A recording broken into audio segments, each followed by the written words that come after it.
విశాఖపట్నం ప్రజలను భానుడు భయపెడుతున్నాడు. గడిచిన 24 గంటలు అత్యధికంగా ములుకుదురులో 47.8 డిగ్రీల టెంపరేచర్ నమోదైంది. ఇప్పటివరకు వడదెబ్బతో రాష్ట్ర వ్యాప్తంగా 29 మంది మృతి చెందారు. ఈరోజు 68 మండలాల్లో తీవ్ర వడగాలు వేస్తాయని ఇప్పటికీ వాతావరణ శాఖ అధికారులు హెచ్చరించారు. మరోవైపు ఒడిశా మీదుగా ఉత్తర కోస్తాంధ్ర వరకు విస్తరించిన ద్రోణి ప్రభావంతో చిత్తూరు జిల్లాలో పిడుగులతో కూడిన తేలికపాటి నుంచి ఒక మోస్తరు వర్షం పడే అవకాశం ఉందన్నారు. రాష్ట్రంలో తాజా వాతావరణ పరిస్థితిపై మా కరెస్పాండెంట్ నరసింహ విశాఖ నుంచి పూర్తి సమాచారం అందిస్తారు.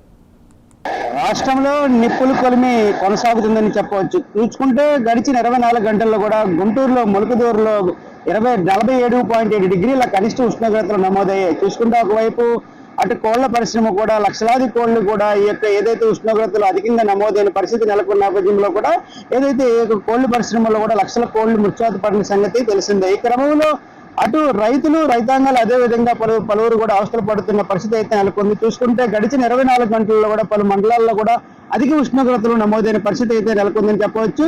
ఏదైనా కూడా ఇది ఏదైతే నైరుతి ఋతుపవనాలు కూడా ఏదైతే రానున్న కాలంలో కూడా త్వరితగతిన వస్తాయని కూడా వైపు వాతావరణ శాఖ అధికారులు చెప్తున్నాయి కూడా. అదేవిధంగా చూసుకుంటే మరోవైపు ఈ యొక్క అరేబియా బంగాళాఖాతం నుంచి ఈ యొక్క ఏదైతే ఋతుపవనాలు కూడా త్వరితగతిన అటు కేరళను కూడా తాకనున్నాయని కూడా వాతావరణ శాఖ అధికారులు అయితే చెప్తున్న పరిస్థితి అయితే నెలకొంది. చూసుకుంటే అదేవిధంగా చూసుకుంటే రానున్న అప్పటికే వాతావరణ శాఖ అధికారులు అయితే పలు సూచనలు చేస్తున్న పరిస్థితి అయితే నెలకొంది. అదేవిధంగా చూసుకుంటే 47 డిగ్రీల ఉష్ణోగ్రతలో గడిచిన 24 గంటల్లోని నమోదవడం కూడా ఉష్ణోగ్రతలు నమోదవడం అటు స్థానికులు ప్రజలు కూడా అవసరం పడుతున్న పరిస్థితి నెలకొని చూసుకోవచ్చు. వడగాలులు కూడా 41 మండలాల్లో కూడా తీవ్ర వడగాలతో కూడా 203 మండలాల వడగాలు కూడా చూపించే ప్రభావం కూడా అధికంగా ఉందని కూడా అటు వాతావరణ శాఖ అధికారులు కూడా చెప్తున్న పరిస్థితి అయితే నెలకొంది. సాధారణంగా చూసుకుంటే పగటి వాతావరణం అధిక సమయం ఉండటం వల్ల కూడా అధికంగా ఉష్ణోగ్రతలు కూడా ఎక్కువగా ఉండడం వల్ల సామాన్య జనజీవనానికి అస్తవ్యస్తంగా మారిందని చెప్పవచ్చు. అదేవిధంగా చూసుకుంటే ఢిల్లీ వాతావరణంలో కూడా తీవ్ర మార్పుల కారణంగానే భూమిపై కూడా పగటి సమయం కూడా పెరుగుతుందని కూడా ఇప్పటికీ అధ్యయనం వెల్లడించిందని చెప్పవచ్చు. ధ్రువ ప్రాంతాల్లో కూడా ముందు కూడా ఈ తరహా వాతావరణం ఉండడము, అదేవిధంగా చూసుకుంటే 36 లక్షల సంవత్సరాల చరిత్రలో ఎన్నడూ లేని విధంగా ఈ భూభ్రమణం నెమ్మదిస్తుందని కూడా ఇప్పటికే పలు అధ్యయన వేదికలో చెప్తున్న పరిస్థితి అయితే నెలకొంది.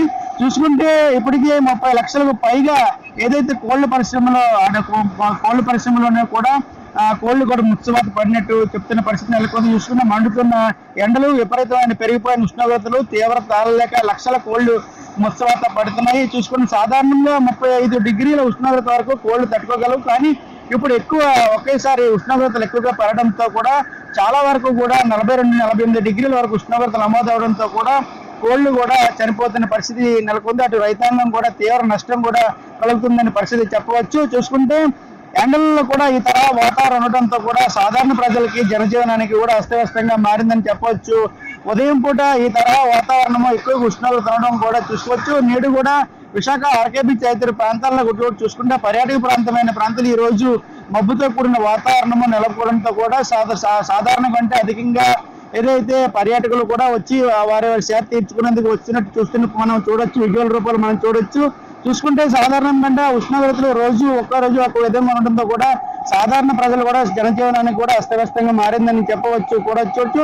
అదేవిధంగా రానున్న 2 రోజులు కూడా ఈ తరహా వాతావరణం ఉంటుందని కూడా ఒకవైపు వాతావరణ శాఖ అధికారులు అయితే చెప్తున్నారు.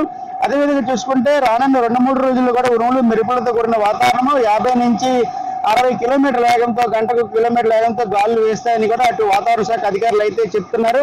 ఏదేమైనా కూడా ఈ తరహా విభిన్న వాతావరణ పరిస్థితులు కూడా ప్రజలు కూడా జనజీవనానికి కూడా తీవ్రంగా పరిణామంగా దాటిందని చెప్పవచ్చు.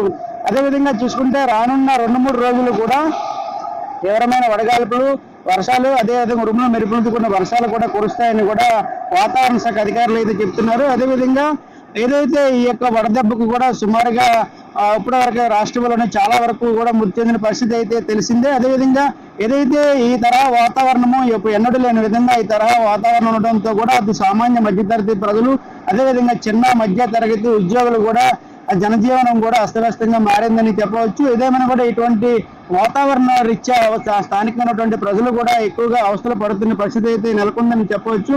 ఏదైతే ఒకవైపు ఈ తరహా వాతావరణ రీత్యా ఉండడంతో కూడా అటు వైద్యాధికారులు అదేవిధంగా చూసుకుంటే సాధారణంగా ప్రభుత్వ యంత్రాంగం కూడా ఇప్పటికే అప్రమత్తమైంది. చూసుకుంటే ఈ తరహా వాతావరణం కూడా రానున్న రోజుల్లో కూడా మరింత ఉధృతంగా అదే ఉండవచ్చని అదేవిధంగా వైద్యాధికారులు అదేవిధంగా వాతావరణ శాఖ అధికారులు చెప్తున్న పరిస్థితి అయితే నెలకొందని చెప్పొచ్చు. అదేవిధంగా రానున్న 2-3 రోజులు కూడా ఉరుములు మెరుపులతో కూడిన వర్షాలు పడతాయని వాతావరణ శాఖ అధికారులు అయితే చెప్తున్న పరిస్థితి నెలకొంది.